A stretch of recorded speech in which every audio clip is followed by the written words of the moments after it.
Welcome to everybody joining us on our Ekahau webinar series. We know that we've got a lot of new people joining us today, so very warm welcome to you.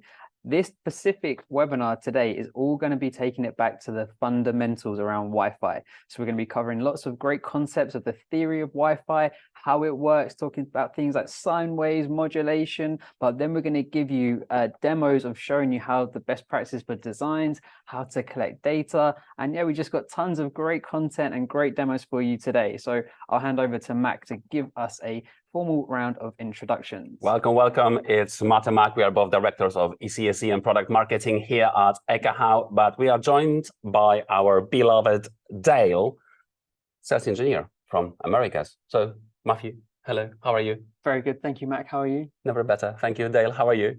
Pretty good, guys. How you doing? No, it's so good. I'd like to actually see you. I can actually touch you in person for once. Normally we're doing this over a virtual Zoom session. Yeah, but maybe don't touch me in front of a camera, you know? Okay. Moving on swiftly then. So why are we in person today? Well, we are actually in the Ekahau Helsinki office in Finland, and we've come all the way here to get lots of product news for you for our upcoming Wi-Fi day, which is actually on the 5th of October. So if you have not yet registered, take out your phone, scan that QR code and get yourself registered, because we have got tons of amazing content, but not just awesome content. We've got fabulous outside speakers. We're doing our biggest ever giveaway. We're giving away the ultimate Wi-Fi superhero package, which consists of an Ekahau AI Pro license, a 1-year Connect subscription, Ekahau Sidekick 2, and also, as if that wasn't enough, an ECSE design seat. So we are giving away the biggest package ever. So you're not going to want to miss it. And we also, by the way, do you like Mac's new t-shirt that he's wearing here for the first time seeing this Optimizer t-shirt? We're going to be giving away a whole bunch of them. And if you stay tuned on this webinar, you may even be able to get one in time for Wi-Fi day. So yes, we will look forward to seeing you there. Anyway, on to the content of the webinar today. Like we said earlier, we are going to be covering some fundamentals around Wi-Fi. So first of all, let's kick off with some RF fundamentals and then make sure we're comfortable with some of the concepts and vocabulary that we're going to be talking about. So when it comes to Wi-Fi, we talk about the sine wave, which is what we're kind of seeing on the screen here. And when you're talking about the sine wave characteristics, it's kind of broken down into a few different things. So we are going to be talking about the amplitude, the frequency. So are we going to be using 2.4 gigahertz, 5 gigahertz, 6 gigahertz? And then how do these frequencies correlate to the wavelength? Is the 2.4 gigahertz wavelength shorter or longer than the 5 gigahertz or 6 gigahertz? And then phase. Is the sine wave being received in phase or out of phase? How does that affect the signal that we are being received? Modulation. What is modulation? Well, modulation means how are we encoding the sine wave over the air, and depending on what type of modulation you're using, your device connected to the access point will really affect the speed and that your device will be able to transmit that data over the air. A few other things to talk about is gain. So gain is when we talk about attaching an external antenna to an access point. You could talk about the gain there relative to the dBi, which is, you can see just down here when we're talking about adding a particular antenna. So you may have a 10 dBi gain antenna, 3 dBi gain antenna, or a 6 dBi gain antenna. And we're going to talk about using external antennas and designs later on. A few other really cool things here: reflection, diffraction, refraction, and absorption. How do these affect our Wi-Fi signals? We're going to actually not just talk about them in theory, but we're going to show you and visualize these for you in our AI Pro software. So that, I think, probably covers enough around the concepts and vocabulary for now, and we can move on to the next slide. Let's move to the next slide. Cool, guys. So Wi-Fi is nothing else than the electromagnetic energy radiated, coming from our radios and radiated through our antennas. And the electromagnetic energy in the air, it can be described using sine waves. Okay, so that's like the easy description of what the sine wave is. Sine wave doesn't exist. Sine wave is used to describe electromagnetic energy in the air. So that's Wi-Fi. And then the electromagnetic energy in the air is then used to encode ones and zeros by using modulation that we can then communicate between Wi-Fi devices. So let's focus on the basics about the sine waves. Sine wave, it oscillates, and the higher the sine wave, the higher the mountain, the bigger the amplitude. The bigger the amplitude, the more signal we carry, the stronger the signal is, okay? So high signal, low signal, okay? And then that's not everything. Then we have a cycle. Cycle is a distance where the sine wave repeats itself, okay? So cycle is from A to B, and then again it's A to B, A to B. So sine wave repeats itself. And then the period is the time that is required for the cycle to complete. So amplitude and cycle, these are two important things when it comes to understanding sine waves.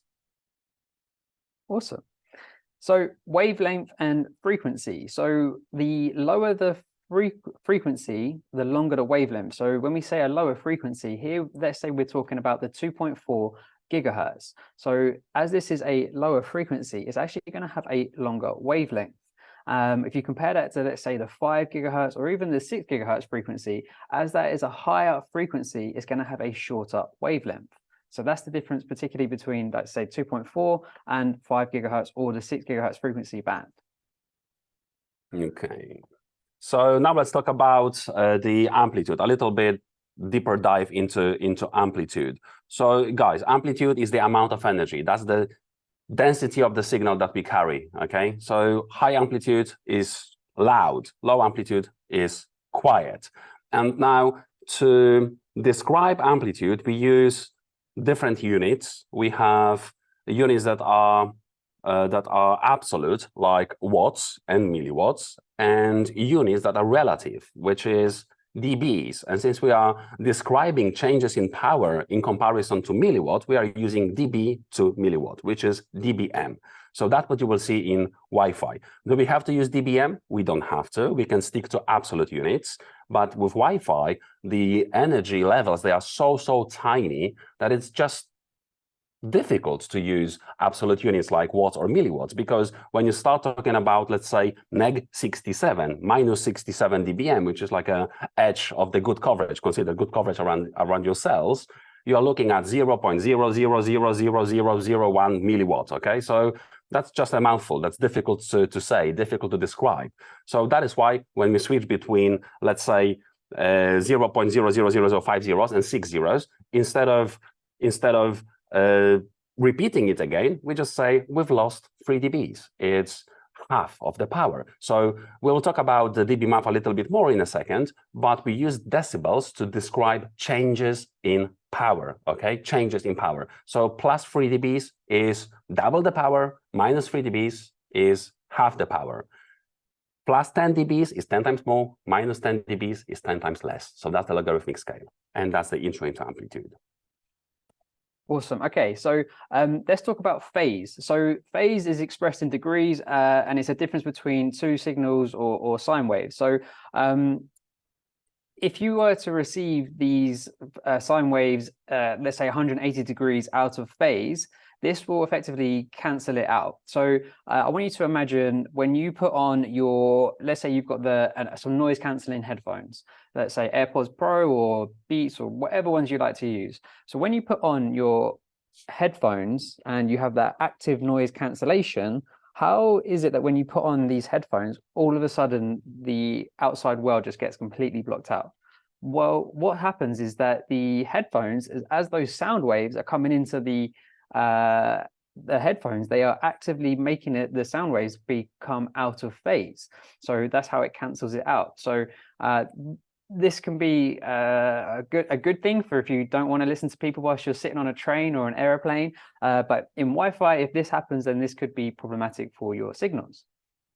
However, if you do receive a signal that is kind of in phase, this can increase the gain and therefore make the signal stronger. And I want you to imagine that you're nearby to your favorite football stadium. Perhaps you're running a little bit late to get to the stadium, and the game's kicked off, and you can hear your team's football chant. And you're not even in the stadium yet, but you can hear the crowd singing and chanting the song. How is this happening? Because if it was just one person singing at one time your favorite football team song, you're not going to be able to hear that if it's just one person. But what happens if you've got 100 people, 1,000 people, 10,000 people all singing the same song at the same time? All of a sudden, you can now hear that chant from miles away from the stadium. That's because they're all singing it in phase. So that's kind of a little bit of a description and theory around phases of signals. And we really like this GIF here because it's easy and to talk about it on the slides and show what it would look like on the degrees. But what I really love here is that you can actually visualize and kind of see how a sine wave would look. If you imagine if you're looking at it from the front or from the side, you can kind of see how it would be passing through that air and what it would actually look like. Yep. Okay, so that was, guys, amplitude and phase, two extremely important attributes that describe the sine wave. Very important, okay? So now let's switch our focus to different frequency bands. We happen to have 3 frequency bands in Wi-Fi today. So we have 2.4 gigahertz, 5 gigahertz, and 6 gigahertz. Or shall I say IoT band, best effort, and then a guest and legacy corporate and a new corporate, perhaps, okay? So looking at best practices for configuring the SSIDs in these bands. But now, Matt has mentioned that the lower the frequency, the longer the wavelength. So lower the frequency, and in our comparison, the lowest is 2.4 gigahertz, right, out of this 3. So it means that the signal will be deteriorating a little bit slower than 5 or 6 gigahertz. And in Wi-Fi, there's differences. They're not so massive, but just to help you picture how the changes in frequencies affect how signal propagates, just think about a car that passes next to you. And inside that car, there is a loud music playing. And you can hear, actually, before I conclude with what you can hear there, the music has, high frequency sounds and low frequency sounds. So you have a treble, you have mid, and you have a bass, right? So now let me ask you the question. What has the lower frequency, a treble or a bass? Let me know in the chat. Lower frequency. Yeah, exactly. So that is why you would expect the bass to be traveling longer distances and to be more hearable to you when the car passes next to you. So that is why when the car passes and it plays music inside, you will hear the bass. You not necessarily will hear the treble. I didn't know that you were a beatboxer. Yeah, of course, man. That's another skill. Can't give us some. Yeah. Okay. Boots and cats and boots and cats. That's what I got. Sorry. Exactly. Back to the comparison of the radio waves. Cool, guys. So 2.4 travels farther distances, or actually the distance doesn't change, but the amount of energy it carries changes. 5 gigahertz, a little bit less, and 6 gigahertz, even less. Also, when you have lower frequencies, when it traverses through the obstacles like walls, trees, people, whatever, then it's attenuated a little bit less. So the higher frequency bands, they tend to lose more energy when they travel through, for example, the wall or a warehouse rack. So 2.4 will be better when it comes to penetration through the obstacles. And one of my favorite questions to ask when we're teaching the ECSE design class when we get to this slide is, let's imagine that we've got a access point and an antenna set up on top of a building. And let's say we're shooting this antenna to the moon. And we've got a 2.4 radio, a 5 gig radio, a 6 gigahertz radio. And what we want to do is we want to send our Wi-Fi signals from the top of the building and we want to shoot to the moon. And we've got our receiving antennas on the moon, okay? And we've got our transmit power set to the same on all the different frequency bands, 2.4, 5, and 6 gigahertz. When we transmit from the access point and out of those radios and antennas, we transmit all at the same time. I have a question for you, and let us know in the chat. Which one of the radios will be received at the moon first? Is it going to be the 2.4, the 5 gigahertz, or the 6 gigahertz? So we transmit them and they get sent all at the same time. Which one will be received at the moon first? Okay. All at the same TX power. Yep, Jacob, for sure. Okay. Also, it's hard for me to read the chat from over here. I've got to peer over Mac's shoulder. So I like it. I smell my armpit. I can't wait to go back to doing these virtually from my own home now. Okay, so I can see in the chat a lot of people saying 2.4, 2.4, 2.4, and a lot of people saying the same. A few people say, "Oh, someone just said 6. It sounds like a trap." It smells like a trap here. So yeah, it was a little bit of a trick question because all Wi-Fi signals, they're transmitted at the speed of light. So actually, they would all arrive at the same time. It's just the receiver aperture will be different depending on the frequency band because of the difference in the wavelengths and if there's any materials that they have to pass through, etc., etc. So yes, a little bit of a trick question there, but I think it's a fun one to discuss. So well done, everybody in the chat who said same. Cool. So let's discuss modulations. But before we get into modulations, there's something that we probably should talk about first, which is something that's called SNR. And what is SNR? So SNR stands for signal to noise ratio. So how do we understand what our signal to noise ratio is?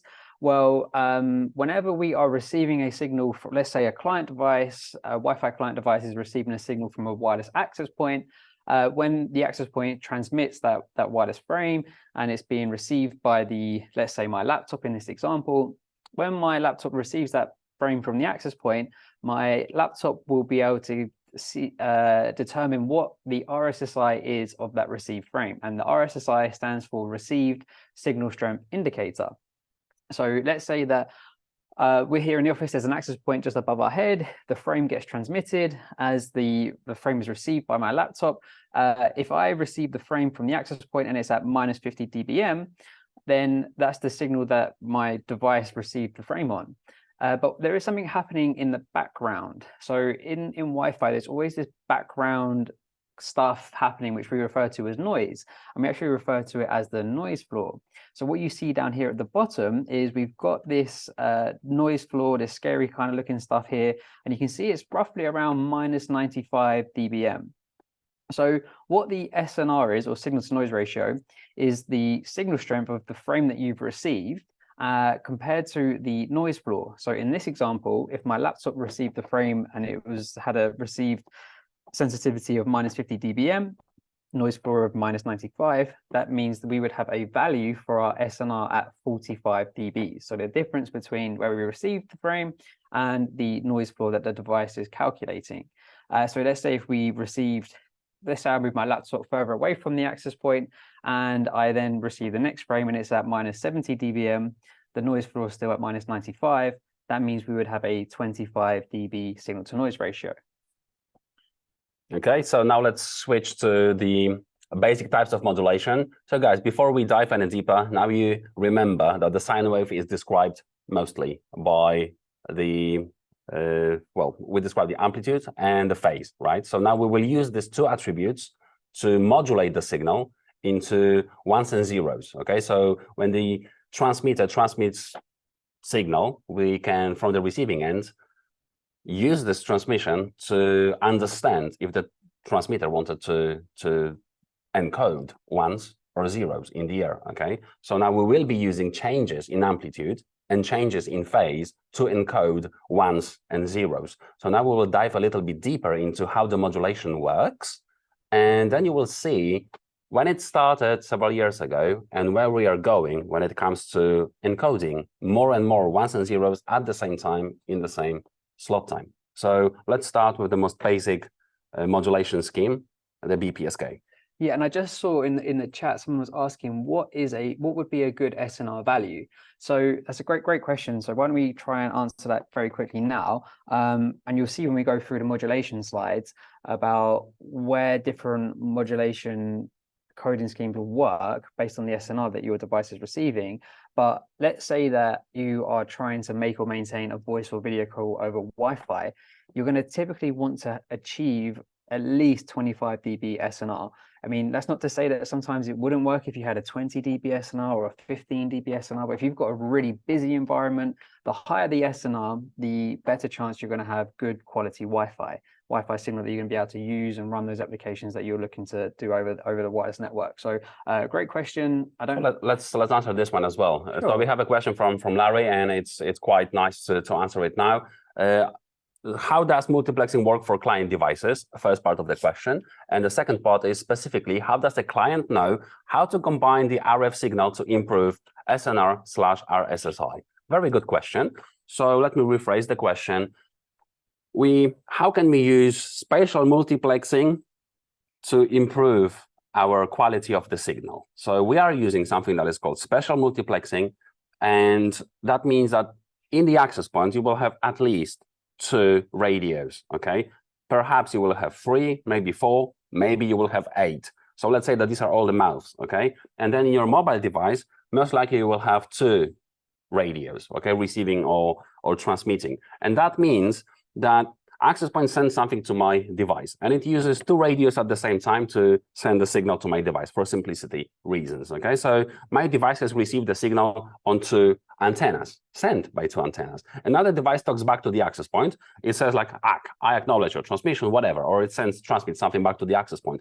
Now the access point receives the signal from the phone, and phone also used 2 antennas to send the signal back to the access point. And now access point has received the signal on 2 antennas, and now it can calculate, okay, on my antenna on the left, physically, I received the signal at this time. On antenna on the right, I received the signal maybe 1 microsecond later, okay? And then it starts to understand, okay, that means that this device is somewhere there. Let me use my 2 radios next time to send the same information a little bit differently to this client. So I will use my left antenna to send it first, and then 1 microsecond later, or earlier actually, on the right antenna, I will send the same signal. So the signal, when it reaches my device, is being delivered in phase, okay? So that's 2 people singing the same song. And that is how we are using the same power to improve SNR at both either the receiving or transmitting end, because it can work in both directions. So we are using MIMO, okay, operations, multiple input, multiple output, by using multiple radios on both transmitting and receiving end. So that's, yeah, I hope that this answers Lara's question. Cool. Yeah, Next. Great questions, everybody, though. I love seeing all of these come through on the Q&A and in the chat. Any more, please do put them in there, and we'll try and get to them throughout the webinar. So let's first of all start with the very basic modulation constellation, which is binary BPSK, binary phase shift keying, or BPSK.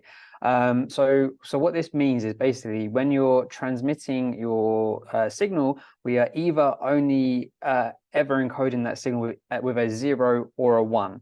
Okay, so we're only ever either sending a 0 or a 1. So we're sending 1 bit at a time. It's very simple. It's very robust, but it means that we are probably sending our signal quite slowly. So anywhere between like 1.6 megabits per second, perhaps maybe a little bit faster sometimes. But to be able to achieve this, we actually only need around 2 to 4 dBs SNR. And there's something else that we kind of need to explain this concept of, which is this EVM. So what is the EVM? And it stands for error vector magnitude. So the way that I like to describe this when teaching some of the ECSE classes, if you don't know me, I'm quite into football. And when I say football, I mean proper football, the ball that you kick with your feet in the UK. So let's imagine that what we are looking at here right now is obviously we've got a 0 on the left-hand side and we've got a 1 on the right-hand side. So if we imagine that this now is a football goal, okay, and you're about to take a penalty and take a shot at the goal, if you imagine that there's a goalkeeper here and you're going to be taking this penalty, it's the 90th minute Wembley final, okay, and I say to you, all you need to do to score a goal, and to score a goal here is actually achieving sending a 1. To score the goal, all you have to do is when you take your shot, you aim to the right of the goal, and anywhere on that right-hand side, the top right-hand part, the bottom right-hand part, anywhere you shoot on the right-hand side, you're going to score a goal, you're going to win the game, and you're going to become a hero for scoring in the last minute of the Wembley final. But if you shoot and it goes to the left-hand side of the goal, you miss, okay? No goal, no win in the final of the Wembley game. Okay, so that's the EVM, error vector magnitude. And what you'll notice is as the modulation constellations get more complex, scoring that goal becomes more difficult. So what you can see here now on the right-hand side is that EVM box has got smaller by about half. So now if I said to score a goal, you can't just shoot at the right-hand side, it's got to be the top right-hand side. So what is QPSK, Matt? Okay, so QPSK, quadrature, phase shift keying, it's still the same concept as what Matt has discussed. So we are just still using phase to determine the changes in phase to encode ones or zeros in the air. But now we don't have just two different states of phase, like between 0 and 180 degrees, and and more than 180 up to 360. Now we have 4 different states. So the phase now shifts every 90 degrees. So we have to be a little bit more accurate. So it doesn't matter if the phase is like 1 degree or 89 degrees. It still means that we are trying to encode 1, okay? But we get to the point where we need to be more precise, and the precision will be based on the signal-to-noise ratio. So the higher the SNR, the better the quality of the codable signal, means that we can be more precise. We want to encode 45 degrees. If we have high SNR, then the receiving end will know the phase of the signal was sent at 45 degrees. If you have low SNR, we might be seeing 60 degrees or 20 degrees. We still encode 1 and 1, but then the SNR gets lower and lower and lower, and maybe we want to encode 1. Target phase is 45 degrees, but now the SNR is so little, so tiny, we've sent signal with 91 degrees, or it was received by the receiving end with 91, and that means 10. That's not the case. So the quality check, the error check, it doesn't match. So we discard it and we wait for the retransmission. So as we get faster, we need to be more precise. So up until now, BPSK, binary, 2 states, or QPSK, quadrature, 4 states of phase, we were just using phase to modulate our ones and zeros. And now that's where it gets more interesting. Yeah, so now it gets more interesting because we are actually combining those 2 states of amplitude and phase. And when you combine that together, we now refer to that as something called QAM, or quadrature amplitude modulation. So what this now means here is that in this example, we're talking about 16 QAM, which basically means instead of sending one bit at a time or 2 bits at a time, we're actually sending 4 bits at a time. So what this means is when we are taking our shot to score our penalty, our EVM is now even tighter. So you can see it's gone from having the whole half of the goal to shoot at, to a quarter of the goal to shoot at, to now an even smaller target to aim at. So it becomes more difficult to kind of achieve the more complicated the modulation that we're using. But the benefit of using the more complex modulations means we can send our data faster. So it starts to get a little bit more complex, but it means we can go a bit faster. But even this might sound like it's quite hard or difficult to achieve, but realistically, we only need a small signal-to-noise ratio of around 10 to 15 dB to actually be able to achieve this level of modulation constellation of 16 QAM.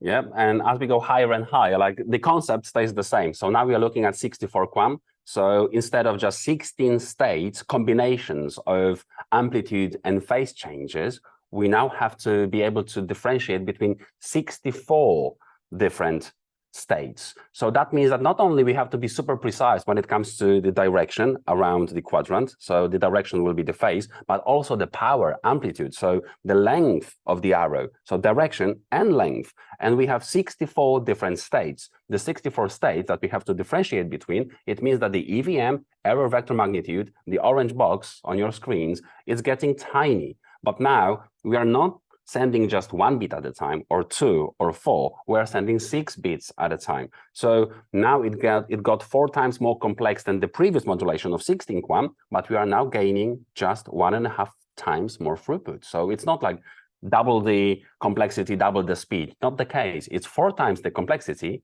and just 1.5 times the speed. So as you will see, like the SNR now, it has to be fairly high. So our target SNR to achieve QAM 64 is 25 decibels, 25 dBs. So it's fairly strong signal. And now we had this discussion in the chat before, what would we consider a good SNR?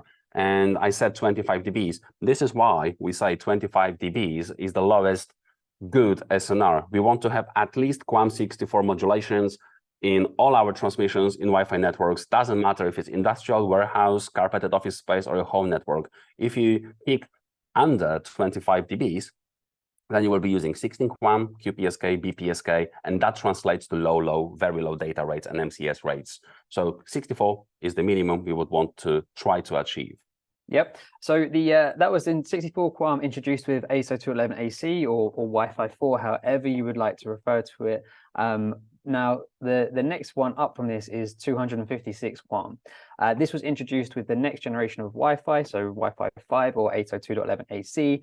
And then the difference here is we're now sending 8 bits at a time. And I think you can see, you know, the target we've got to aim to score our goal at now is getting much smaller. So to be able to achieve this, we're going to have better signal strength. We're going to need to have a stronger signal to noise ratio to be able to achieve this. So we're going to want to be closer to the access point or the antenna, the radio, to be able to achieve this.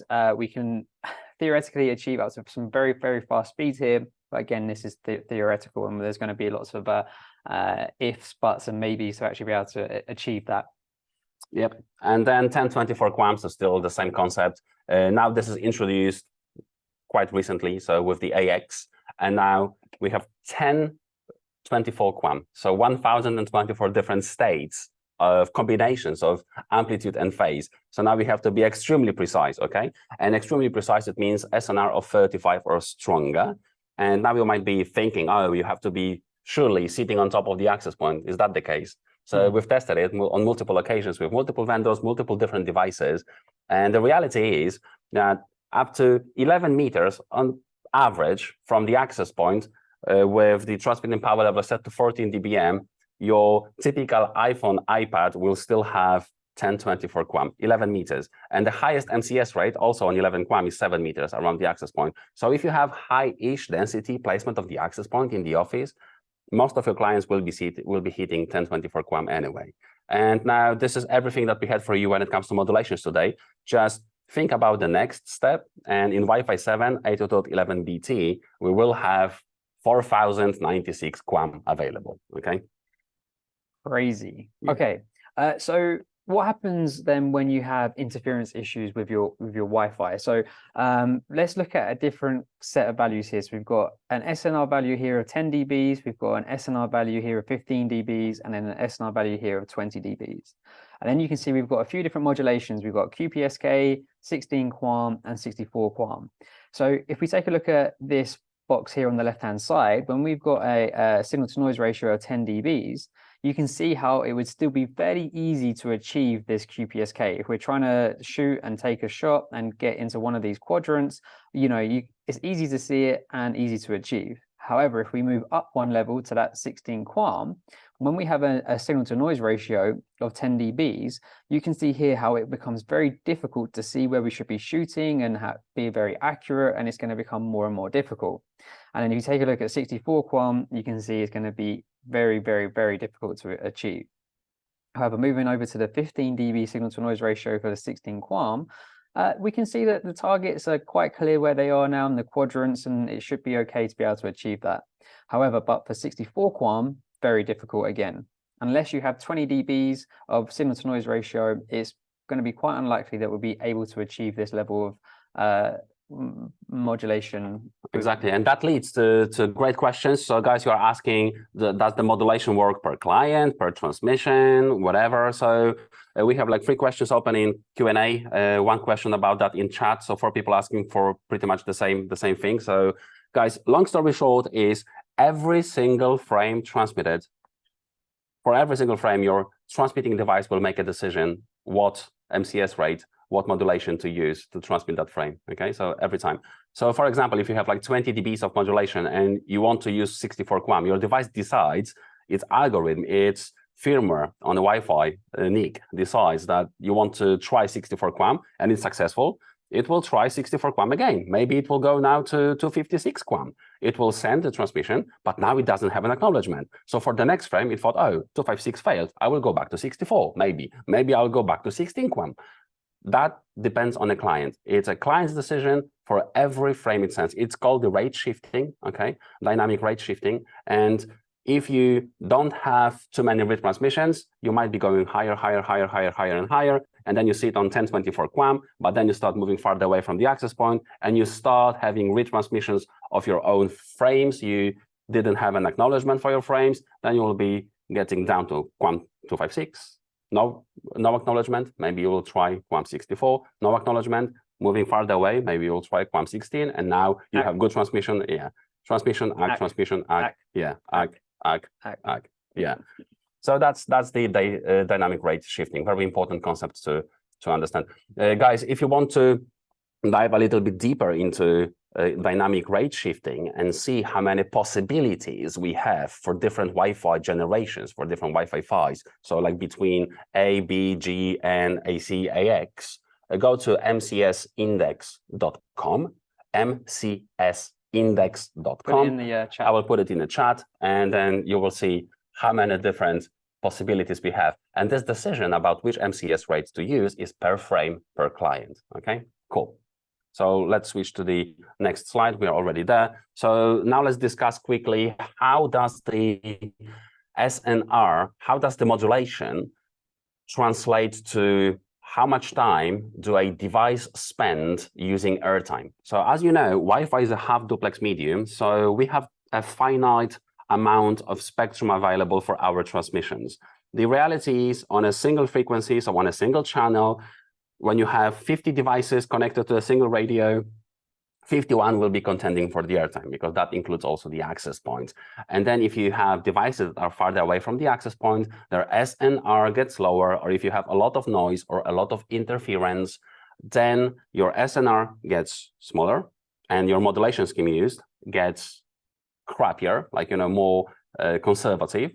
And maybe you won't be able to use QAM 64. Maybe you will have to use QPSK or even BPSK. And by doing so, if you have big packets, big frames to send, you will spend forever sending those frames or packets. Like, try to imagine downloading or streaming 4K Netflix over BPSK, where you can just encode 1 bit at any given time every slot time. This is very slow. So your device will be constantly going back to the medium to seep, to want more, constantly using the airtime. And if you have more of the slow devices, then you have no airtime available. It's being hammered at, like, you know, close to 100%. Wi-Fi is never 100% because of protocol overhead, but yeah, close to that.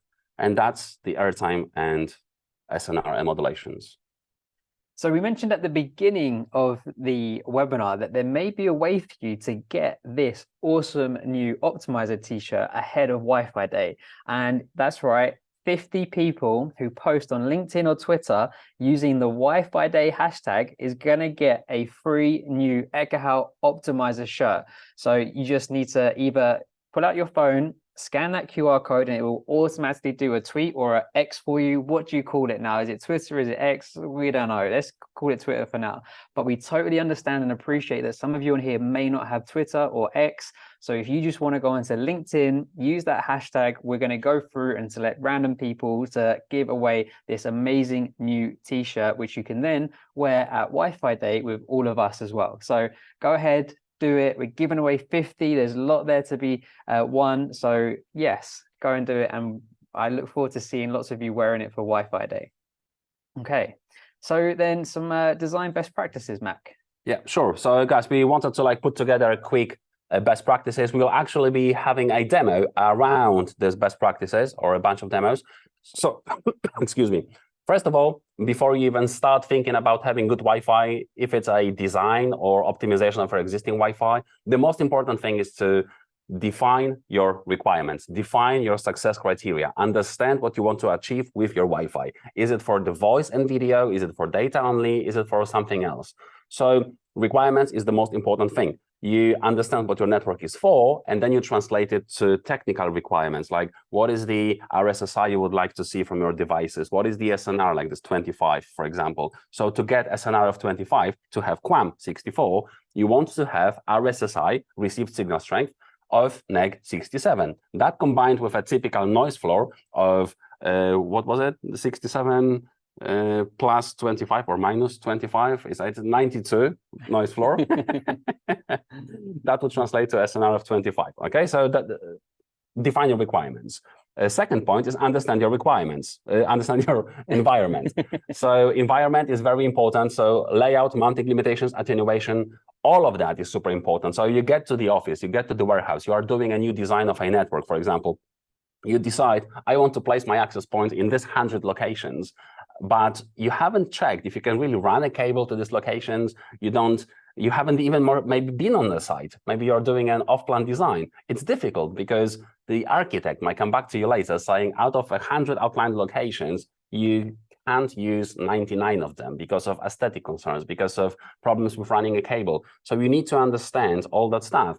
Or the walls materials. If you don't go to the site before you even start thinking about a design and understand how the walls will attenuate your Wi-Fi signal, how the warehouse racks will attenuate your Wi-Fi signal, then it's possible that your design will not be the best, okay? So please do understand your environment. Number 3 is understand your neighborhood. So that means the external CCI and interference. So what does the CCI stand for? CCI is cross-channel interference. So overlapping of radios and clients on the same channel, okay? We don't want to have this overlapping. Half duplex medium, more CCI, more devices contending for the airtime, and Wi-Fi becomes slow.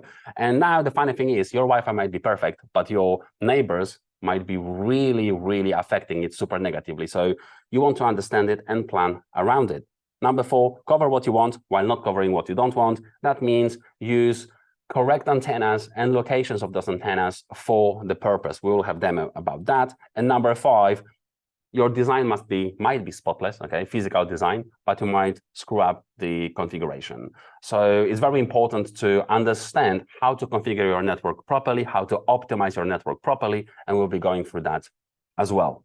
Okay, so let's do it.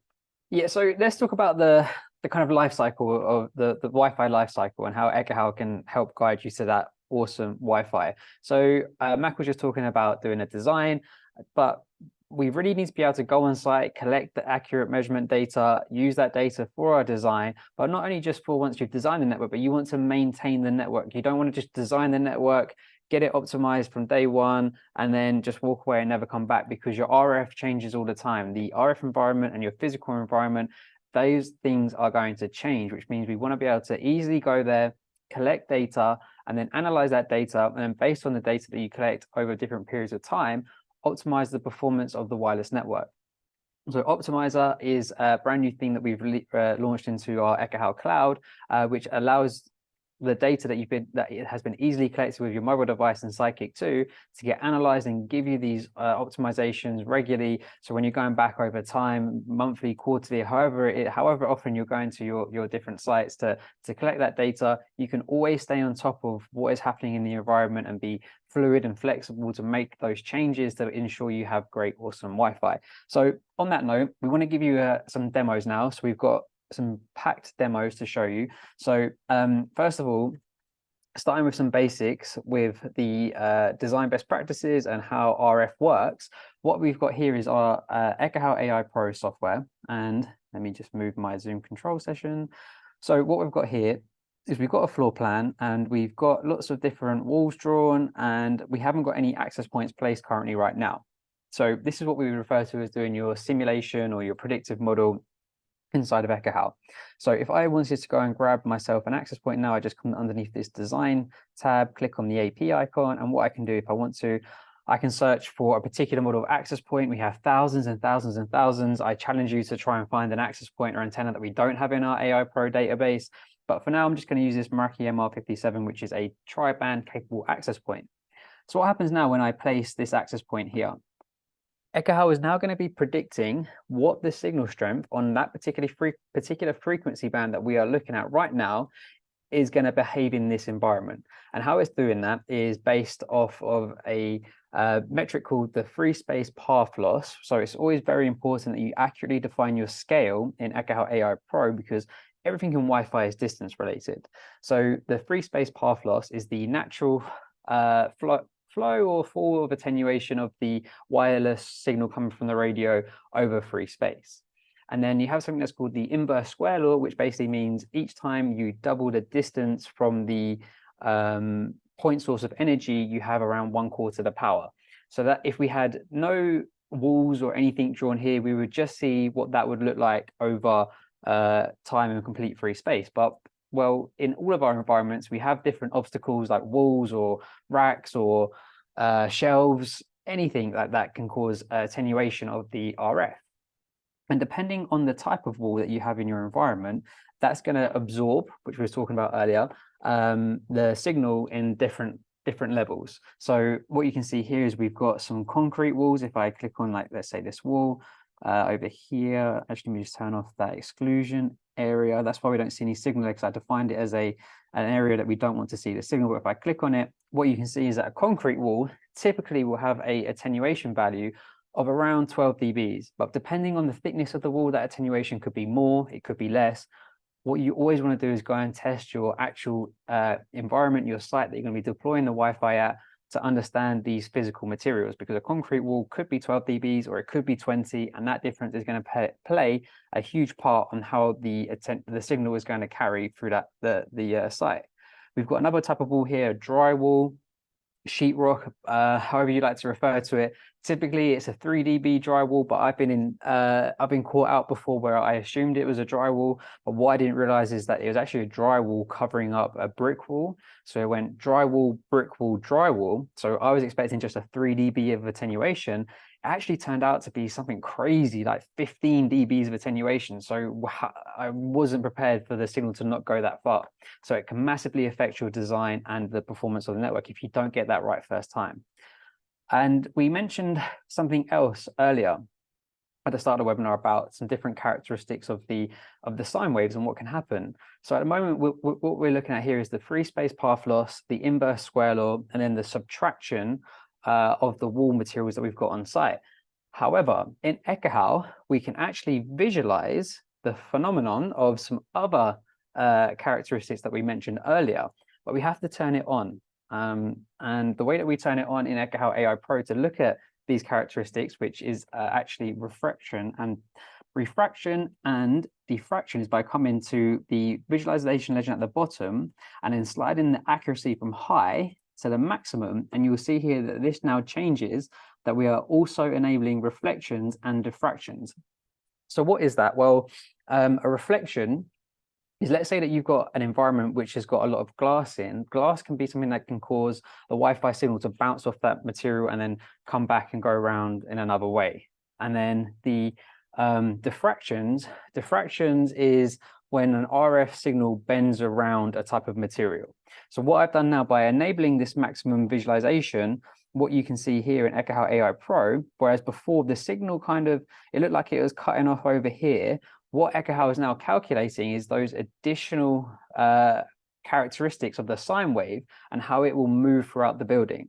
So why is it not on by default, you might be wondering and asking.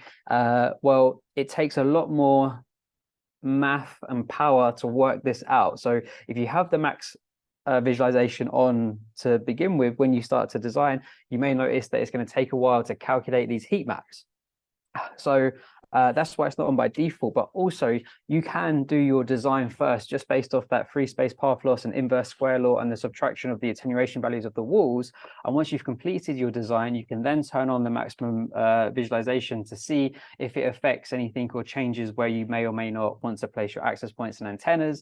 Typically, the only thing that it would probably change is that you may see that you've got some higher channel interference and coming down to planning your channels. So let me just go back to turning it off so you can see the difference. So going from max to high, and then give it a moment, and you can see that the signal has changed now. And if I change it back from max to high to show you again, we can see that change happening here. We just give it a moment to think about it, because again, it's got to do lots of heavy calculations to predict this. We can now see that change here. So let me just go back to the high for now. And a couple of things that I just wanted to talk about, a few kind of like best practices for when it comes to designing your access points and where you would like to place them. We always want to place our access points where our clients are going to be using the Wi-Fi, as close to the clients as possible. So in this scenario here, let me just disable the visualization view. Actually, I can show you this other cool view called the coverage planning tool. So when I've got the coverage planning tool enabled, as I left click on the access point and drag it around, before I place the access point, it actually shows me what the live coverage of the primary signal is going to be at -67. So I can see before I actually drop it and place it in a position, how far it's going to cover that signal strength. So let's say I want to place an access point in this room here. I can just do it like that. And then what I'm going to do now is go back to the num view. So I've just turned off the visualization for now. When I'm designing a wireless network, we obviously want to gather those requirements, define those, and understand the different materials that we've got on site. And what we can see here is that we've got a typical kind of office space, but we have also got an auditorium. So auditoriums will require different approaches to the design from a capacity perspective and potentially using some external antennas. But due to the time today, what I'm going to do is I'm just going to do a quick design for you for this network of where I would probably place the access points. So when I am placing my access points, I like to see the coverage and making sure I'm going to be meeting my requirements on, let's say, like the 6 gigahertz frequency band. But when I'm placing my access points, the other thing that I'm taking into consideration is how are people going to be moving throughout the space? Because you also want to try and plan and accommodate for people's movements throughout your office, throughout your warehouse, throughout your any kind of space, and make sure that you define what we would refer to as roaming paths. Can the access points hear each other so they can build their neighbor reports? Are our client devices going to be able to see and hear the access points as they're moving and traversing around the building? And a great way to be able to visualize and see that is by looking at something called the secondary signal strength. Is really important for wireless roaming. In here we can see now I've just changed to the secondary signal strength view. So this is where I would probably place the access points if I was doing this kind of design. I would maybe add one more actually for this space, taking into consideration the positions of all of our client devices as they move around.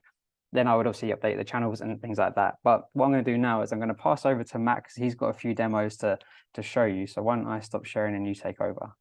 Okay, Doug, thank you very much, Matt. Great demo. And now let me minimize my Zoom, close my questions and Q&A because I'm trying to answer as many questions as you guys have, make Ekahau a little bit bigger. So this was the introduction into basics, attenuation, diffractions, refractions, free space path laws, inverse square law, very important topics, okay? By the way, if you want to like dive again into these topics on a deeper level, I very highly recommend Ekahau ECSE design class. Some people from the chat, they've already taken the class and it's absolutely smashing, okay? So we discuss about all of that and more. So now let's talk about the very important thing of cover what you want while not covering what you don't want. For example, we have a warehouse here, and let's say that this warehouse is 20 meters high, and you're expected to have a great Wi-Fi coverage across all the heights, okay, from the ground level up to 20 meters. You have picking machines or picking robots that go on all levels, okay? So it's not only ground level coverage. Ground level is easy because you can have like a directional antenna shooting from the wall in between the racks and cover the ground level easily. But now, if you have requirement to cover everything on 3 dimensions, ground floor and 20 meters high, you might consider having directional antennas with higher, with broader beam width, covering like 120 degrees, shooting from the top towards the bottom, lighting up pretty much entire rack. And there are tons of these antennas. Axeltex has these antennas, Ventev have these antennas. You can buy these antennas and attach them to pretty much any vendor access point with external antenna slots. They are amazing. Just to give you a quick example of how it looks like, let me find any of the access points. Look, this is the real survey data. So look, I'm now looking at the coverage from this one particular antenna. And look how crazy good it is. The distance, like the aisle, is 100 meters long or like 90 meters long. And with one antenna, I'm covering it very, very nicely. Now, let's take a look at these antennas. How do they look like? Don't be scared of using directionals. It's amazing to understand how they work and design with them, okay? So, for example, like this is the antenna.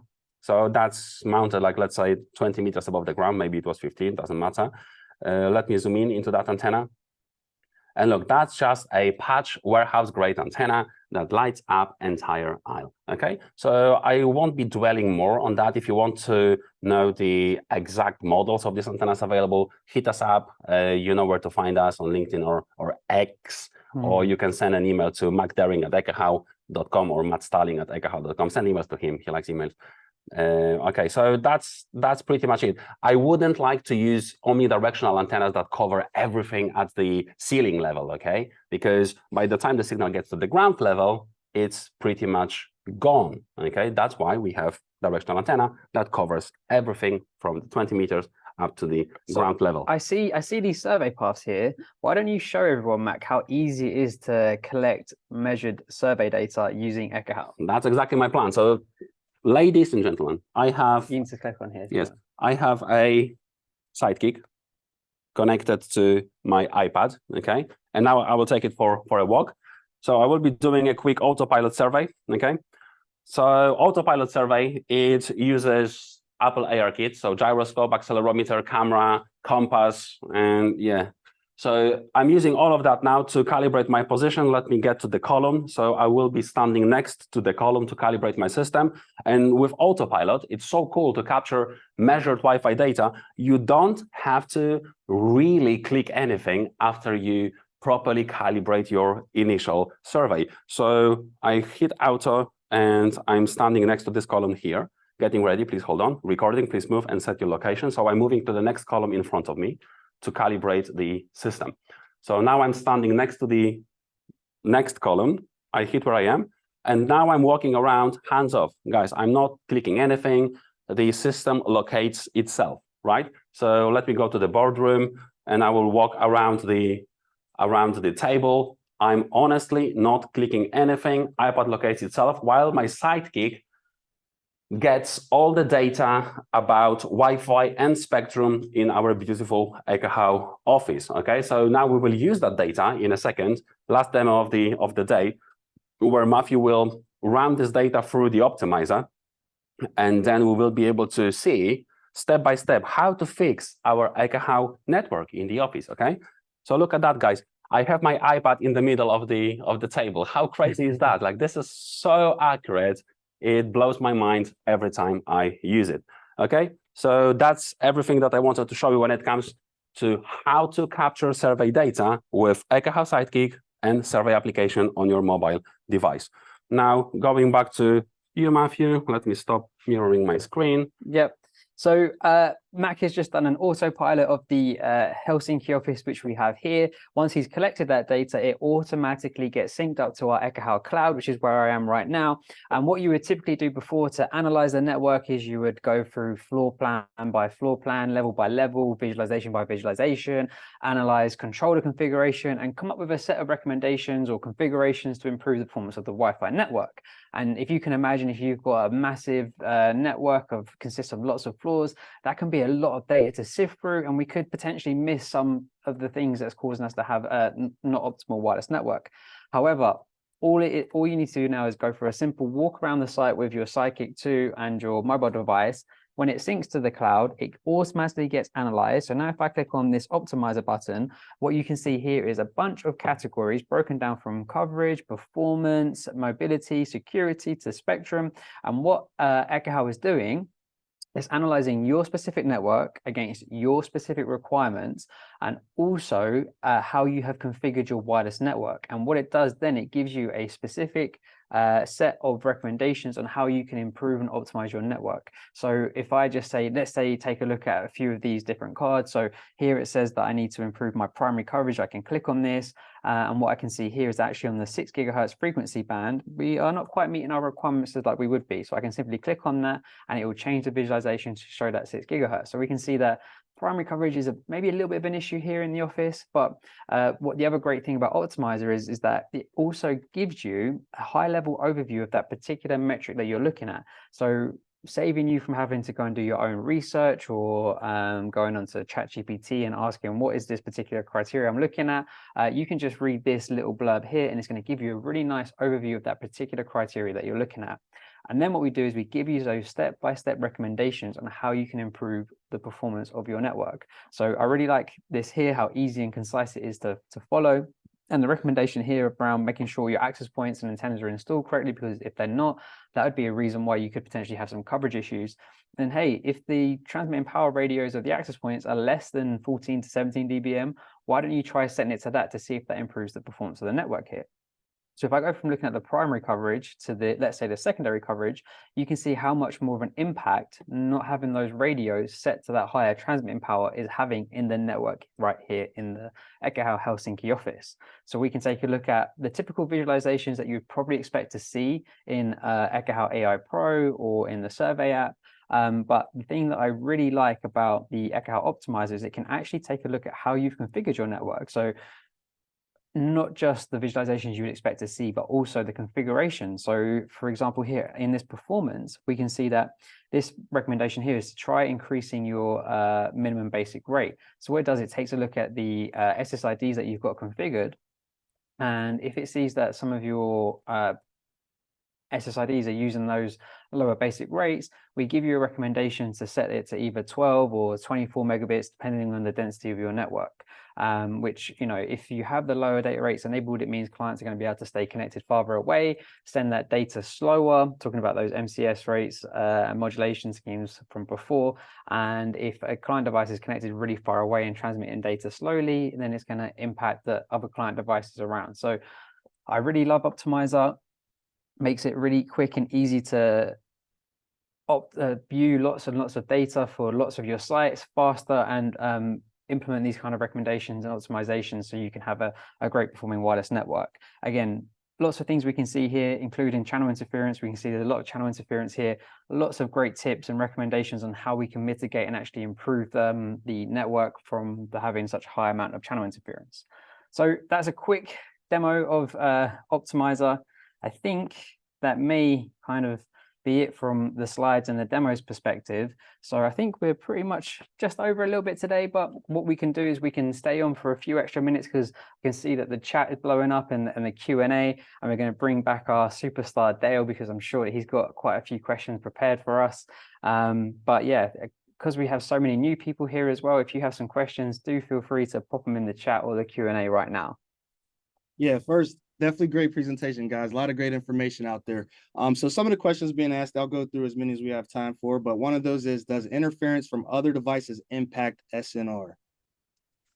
And that's a great question. And the short answer is yes, it does impact SNR. If you have, sometimes you have Wi-Fi devices on the same channel, the same frequency, and this will contribute to channel contention and therefore contending for the airtime and therefore slow Wi-Fi, okay? So that's not necessarily impacting SNR because when one device transmits something, the other devices listen before they talk and they don't transmit anything on the same channel, ideally, most of the times, okay? Sometimes two devices or more will start transmitting at the same time, you will have a collision, retransmission, and the life is bad, even slower. But sometimes you have wireless devices, not necessarily Wi-Fi, like the cameras or microwaves or fluorescent lights or motion sensors or Xbox controllers or whatever. If you have a lot of these devices, or not even a lot, but impactful ones, like the camera takes 100% of the airtime. If you have a wireless analog camera that is not Wi-Fi, it will kill your Wi-Fi on a specific frequency band. So then, yes, this is a strong interferer and it will impact your SNR. If you have one BLE device, it won't affect your SNR, or you won't notice it. If you have 25 devices on the same desk and your Wi-Fi device on 2.4 on the same desk as 25 BLE devices, then yes, that will rise your noise floor and your SNR will be consistently lower for this particular device. Hey, Max, since we're talking about SNR, quickly, how does a wireless client device calculate its SNR? So wireless device will be taking the SNR calculation from its Wi-Fi card built into the device. And the calculation will be based on, I tried to send at QAM64, but I failed. So now I'm moving to QAM16. To get to QAM16, I need approximately 20 SNR. So since QAM64 was unsuccessful, QAM16 is successful, I calculate, I guess that the SNR was around 20 dBs. But I don't know because I calculated, okay? So what would you do if you wanted to measure the noise instead of calculating it? Well, if you wanted to actually measure the noise, then you could use your amazing Ekahau Psychic 2, which has a spectrum analyzer built into it, which can calculate the noise for you. So yes, we are happy to tell you that if you use your Psychic 2, when you're looking at that value, the noise is calculated by the spectrum analyzer inside of the Psychic when visualizing the SNR. Any other questions, Dale? Yeah, so while we're talking about SNR, another question is, Okay, hold on, sorry, something disappeared. What is the impact on performance when we have a scenario where the endpoints are that work on different modulations? So can you explain that? Wi-Fi has a lot of airtime contention and such. So when certain devices are capable of certain modulations or even lower modulations they're operating at, what's that impact overall on airtime and performance?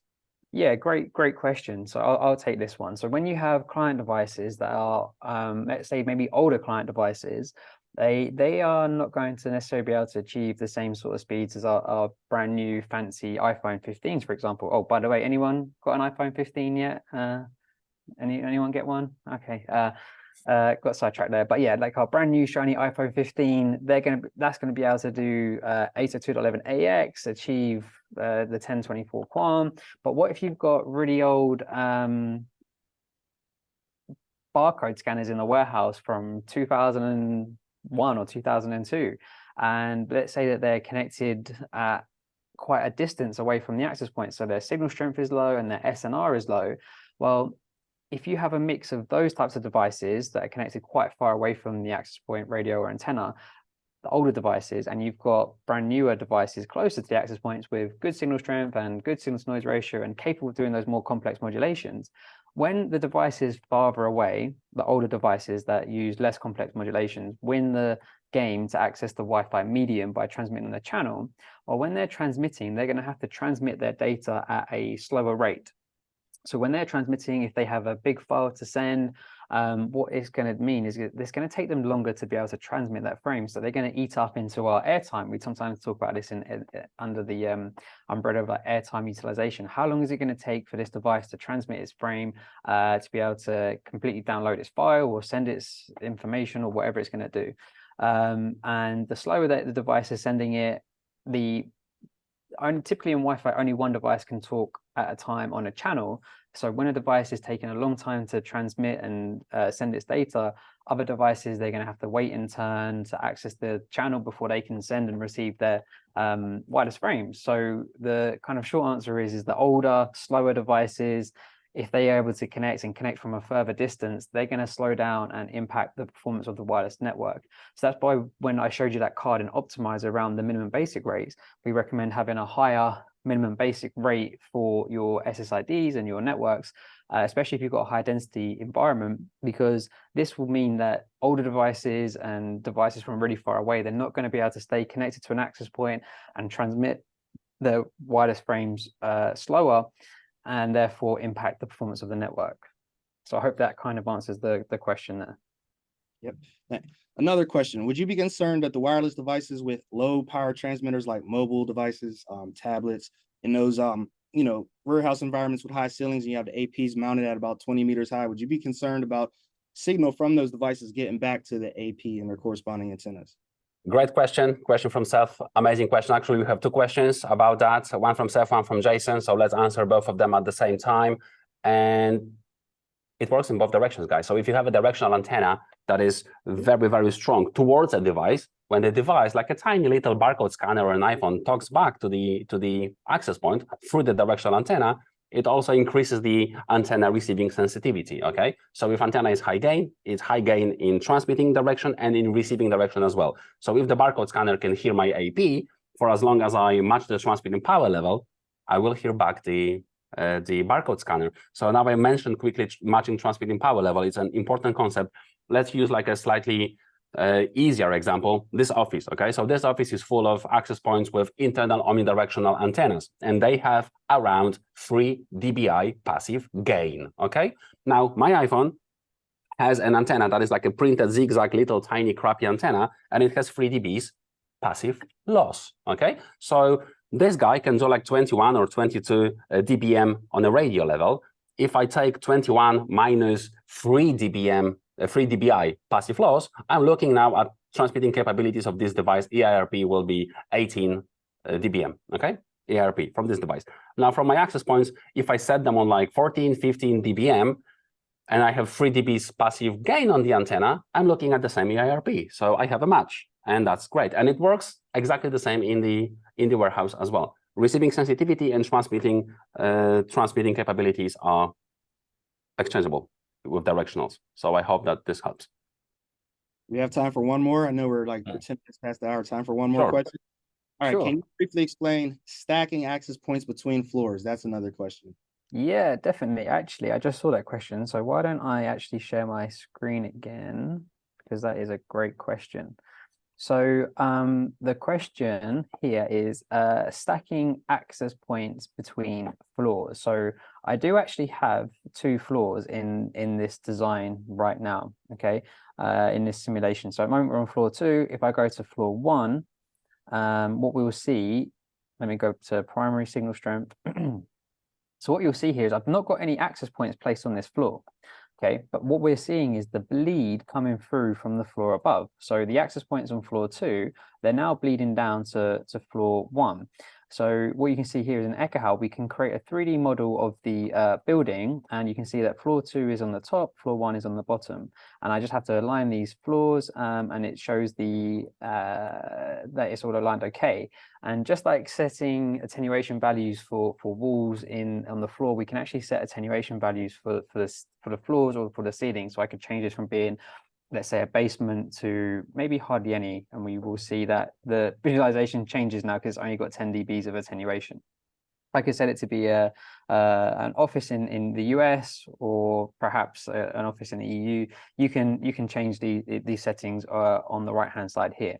So why would it be of benefit to then place access points on adjacent floors in the same location? So there's kind of 2 approaches that people will typically take for this.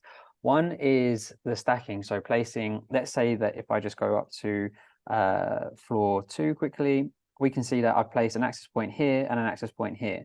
So if I go back down to, let's say, floor 1, and I place the access point here, and I place the access point here, roughly in the same sort of position. So that's what would be referred to as the stacking option.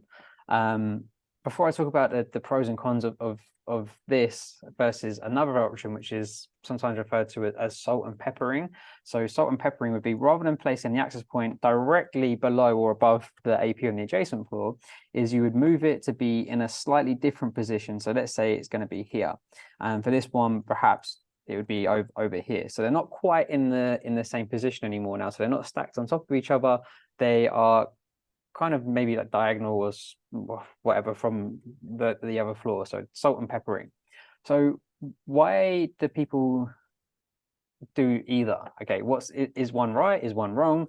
Well, let me tell you about the approach that me and Mac took for actually Office, very, very similar to this. When we started our career, we would probably be more inclined to have taken the approach of salt and peppering, because when we first started doing our designs and deploying wireless networks, we were really focused on providing as much coverage as possible. So when you salt and pepper, if you looked at the coverage coming between the floors, then there's more of a chance that you're going to have stronger signal, because an AP is over here and an AP over here, so it's going to cover more of an area. But what we actually noticed after deploying quite a few wireless networks and moving throughout the office space or the retail space or whatever it was, we would often notice that whilst I was walking along with my mobile device on floor 1, when I would take a look at the wireless controller, I would quite often see that sometimes I'd be connecting to an access point on floor 1, but then I would very often sometimes jump to an AP on floor 2, or even possibly floor 3. And I'm like, well, how is that happening? I'm on floor 1. Why isn't my client device connected to the access points on floor 1? And because access points are completely blind, they have no idea, they can't see anything. All they do is rely on hearing things. They have no concept or understanding that this access point is on this floor and this access point is on that floor. All our client devices typically will care about is how strong is that signal strength. So when you salt and pepper the access points, what we found is that as you're moving through the floor, sometimes the signal strength from the APs above or the AP below will actually provide a stronger signal than the floor that you're currently on. So we could see sometimes the client devices jumping between floors of the access points that it's connected to. And ideally, we don't really want that, because there's typically going to be more attenuation from the ceilings, the desks and people. So we want to try and get people connected to the APs that they're closest to and on that floor. And then what we found by taking a different approach to our wireless designs, by stacking the access points, putting the APs layered as close as much as possible to the APs on the floors above and below it, when we would then walk through the site, we would then notice that our client devices more regularly stayed connected to the access points on that floor rather than hopping between APs on different floors. So especially when you've got spaces with big atriums and open spaces between the floors and stuff like that, we noticed it was happening quite often. So by stacking the access points, we found that it was more likely for our client devices to remain connected to an AP on that particular floor. So great question. I thought I would show it here quickly. So I say quickly, that took me a little while to explain, but hopefully it was... we could just have an hour. Yeah, we had a whole nother webinar on stacking access points or salt and peppering them, but no, great question. Okay, I think that is probably everything. We run out of time. It's 17 past. So thank you very much for staying with us, guys. We appreciate your patience. And we love the questions. We love the vibe in the chat and Q&A. It's always amazing. So please do come back in 2 weeks' time and we'll have more amazing content. Yeah, we'll see you for Wi-Fi Day, hopefully. Can't wait to go on to X, Twitter, LinkedIn, and see all of the posts about the Optimizer t-shirts. But most importantly, we're really excited to see you all at Wi-Fi Day. We've got amazing product news, so much content, lots to give away, lots to talk about. Oh yeah, the next webinar is the Wi-Fi Day. Yeah, 5th October. Wi-Fi Day, yeah. Have we mentioned it? Did you see it on the TV behind us? Oh yeah. Big kind of event. But yeah, thank you very much for staying with us. I hope you enjoyed today's show, answering all your questions. Dale, thank you so much for helping, and big shout out to Julian. Actually, let me show you something, the behind the scenes guy. So this is how we're currently set up in the Helsinki office, but we've got Julian here helping us out, making sure everything runs smoothly. You can kind of see how we're doing the webinar today. Little behind Secrets. that little behind the scenes for you there. Messed up the positioning. That's how we had that. Anyway, guys, we'll see you in 2 weeks' time. See you then. Everyone.